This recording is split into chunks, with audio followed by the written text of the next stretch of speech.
What's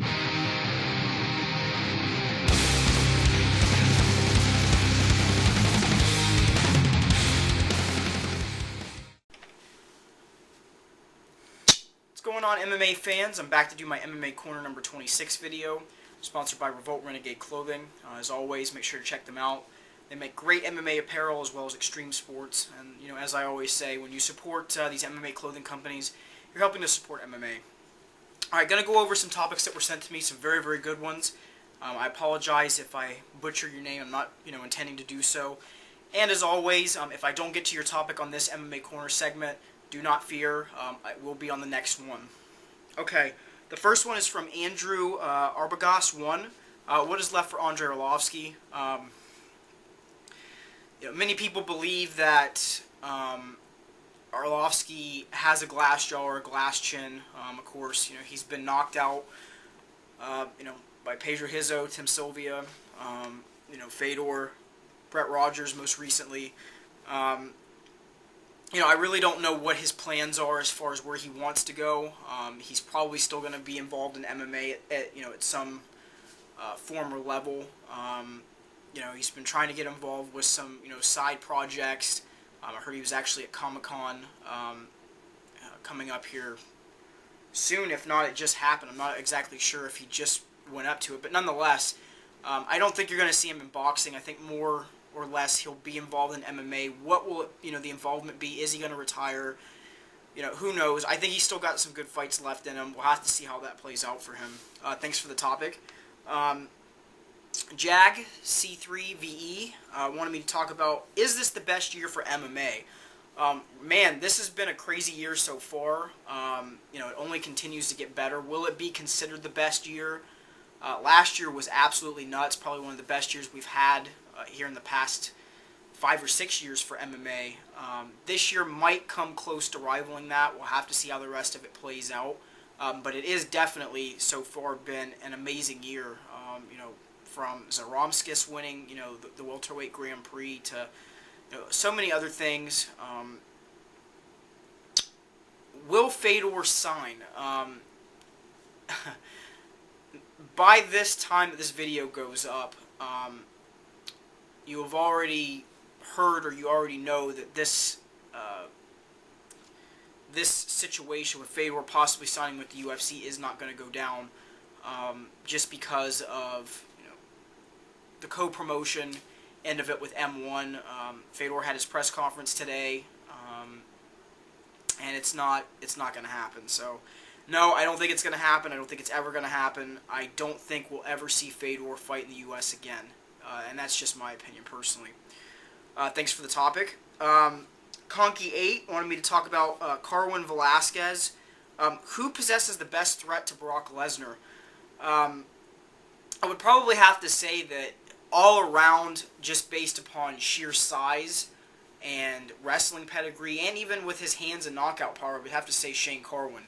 I'm not going to pick that fight, because that's a prediction for another day, but he possesses, I think, the worst types of, attributes that a fighter has as far as his wrestling pedigree, his striking with his hands, his knockout power. He has some jiu-jitsu.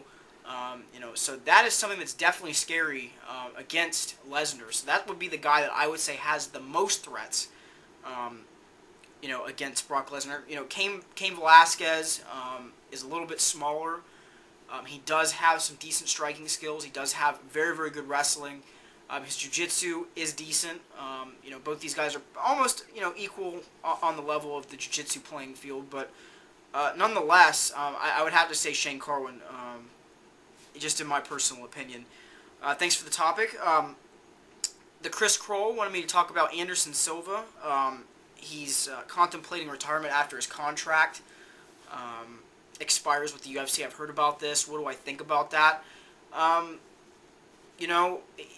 Honestly, he's got a couple more fights that are left in him that I want to see.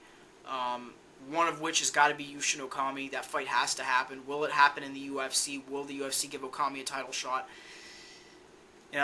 That's left up to interpretation. I personally don't think it's going to happen, just because they haven't given Okami a title shot up to this point. I don't think it'll happen. But, that's definitely a fight that I want to see. It's definitely a fight a lot of other MMA fans want to see. A couple fights at 205 I'd like to see as well. This one with Forrest Griffin is intriguing.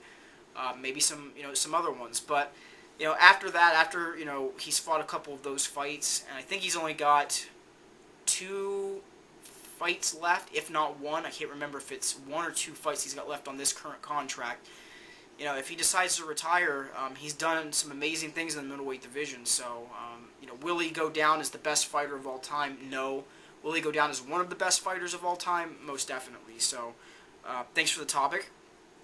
Bob Marno wanted me to talk about the southpaw stance. Is it taking over MMA? We've seen, how well guys like Machida and Anderson Silva use it. Is it something that we are starting to see a new trend with? The southpaw stance has always been, it was implemented in boxing. Of course, it came into MMA with guys, using it, the unorthodox stance. Is it taking over MMA? I wouldn't necessarily say it's taking over MMA. Are we starting to see more of a resurgence of, southpaw fighters? Yes, most definitely. Is it difficult for guys that aren't used to that, and, with timing and, being able to use their footwork, move laterally side to side, moving in and out of the pocket? It does present problems. So, that is something that, as we start to see, and this year we've seen, some more fighters with southpaw, in mixed martial arts. Is it going to throw fighters off? Of course it will. Guys that don't have a good, solid guy in their camp that, boxes or uses Muay Thai from the southpaw stance, they're not going to have, they're going to have trouble with the timing in the fight. Is it taking over MMA? I wouldn't go to that extreme. I would say that it's, still 50-50, but we are starting to see a resurgence of that. It kind of went away for a little bit. We started to see more guys coming into MMA that are using that, and, it is showing in some fights where guys are having problems with timing.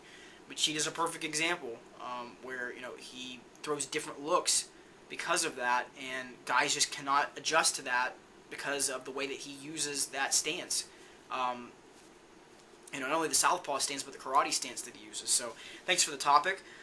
As always, make sure that you leave some comments, constructive, negative, positive. Make sure to leave me some ideas and some topics for my next MMA Corner segment. This is, my way to connect to you guys.